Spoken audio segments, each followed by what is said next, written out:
Hey guys, it's Rob Hall, and in today's video we're going to talk about the Godox AD100 Pro. In my last video we discussed all the tech specs and did all the metering and color comparison and all that. So if you're looking for something like that, you can watch that video right up here. But in today's video I'm going to talk about actually shooting with the AD100 Pro. I've now taken this with me on one creative portrait shoot where we were shooting Vikings out in the woods on a horse ranch. I've taken it to a few editorial portrait sessions where I've used it both as a fill, accent, and a key light. I used it in studio for a product shoot, I used it on location for some headshots, and I tried to use it as a key light outdoors in bright sunlight. Oh, and a wedding, but not a typical wedding because this wedding did not have a full-on wedding reception, which is somewhere that I think this would fit great, but I did use it for the couples portraits portion of a wedding. The first thing is probably the most surprising, which is just how useful I found this to be when shooting product in a studio. The session was really simple. We were photographing socks on a pure white background, we did flat lays of the product, and we also did them on a subject. And there was a point in my whole setup where I noticed that this one specific area was not getting enough light,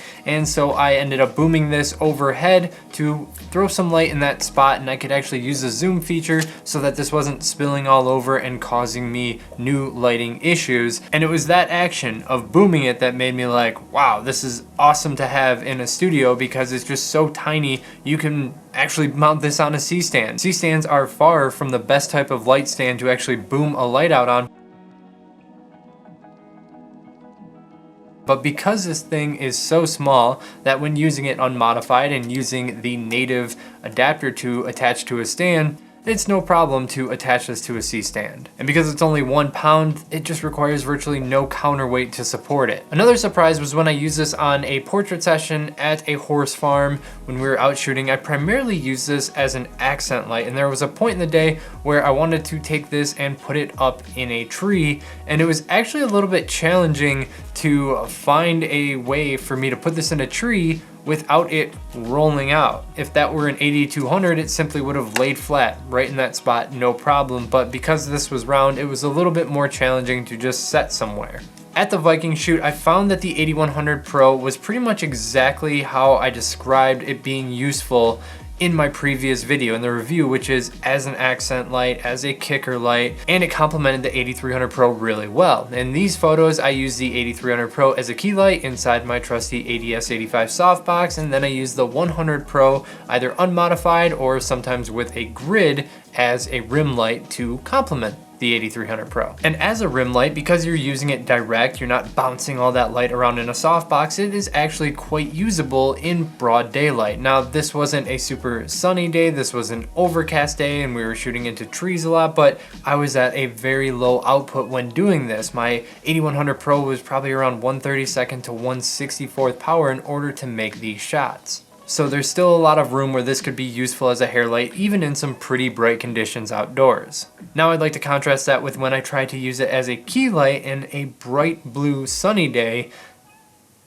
That just was not working. I used the AD100 Pro in an S2 bracket using the 42-inch Easy Lock Beauty Dish softbox, but outdoors in direct sunlight, I had to keep this just out of frame just to have my subject visible when trying to balance with the blue sky behind him. And that was not in high-speed sync, that was in standard sync. Now maybe if I used a 25-inch softbox, that way there's way less surface area, and maybe if I only used a single layer of diffusion, then I would have had a lot more flexibility with the 100 Pro. But again, that's standard sync. I really don't think this is ever going to cut it in most soft modifiers as a key light outdoors in bright conditions. I should also note that when I use this in the S2 bracket inside the softbox for both the headshots and the outdoor photos, it just felt kind of ridiculous to put this tiny light inside that S2 bracket at all. By the time I had that big of a setup, I may as well just be using a 300 Pro or a 400 Pro or a 200, right? It just doesn't make sense to use this in combination with those type of setups. It's nice to have the compatibility if it's the only light you got, but if you're after those type of things, I just think you're already bringing a lot of gear and you may as well use a larger, more powerful light. All right, the next thing that I learned is when I took it to an editorial portrait session, just how handy it is and how simple it is to just have anybody kind of grab and point it.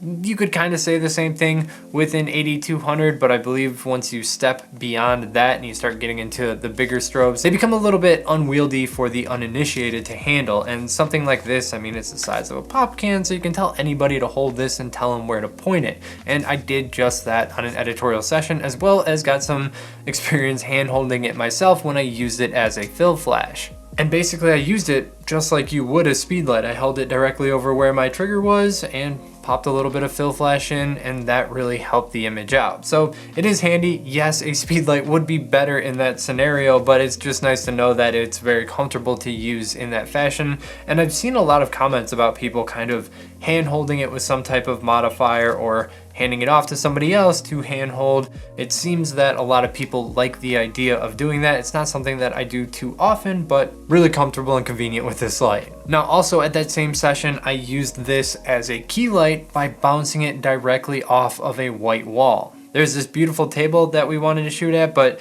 when you were positioned at that table, there was no window light hitting the subject, so it didn't really look that great with natural light. The subject just kind of blended in, whereas the background was getting hit with a lot of sunlight. We needed some oomph, we needed some flash in there in order to make the subject stand out, and I decided instead of using the AD100 Pro like I did for everything else, that I would instead try to get a softer light by bouncing this directly off of the wall that was next to him. And so I positioned it a few feet higher than the subject, tilted downwards, that way all the light that was bouncing was traveling downwards, and it's basically the same thing as using a large modifier slightly over the subject's eye level. Now again, the background here is getting flooded with daylight, so it's actually rather bright behind them, which means it did take quite a lot of power, especially since I was bouncing the light, which just isn't very efficient. So in order to balance the subject with the background, I did have to use 1/2 power or 1/2 plus 0.3 power in order to get it to work in that situation. And again, this was in standard sync. I had my ND filter over my sensor.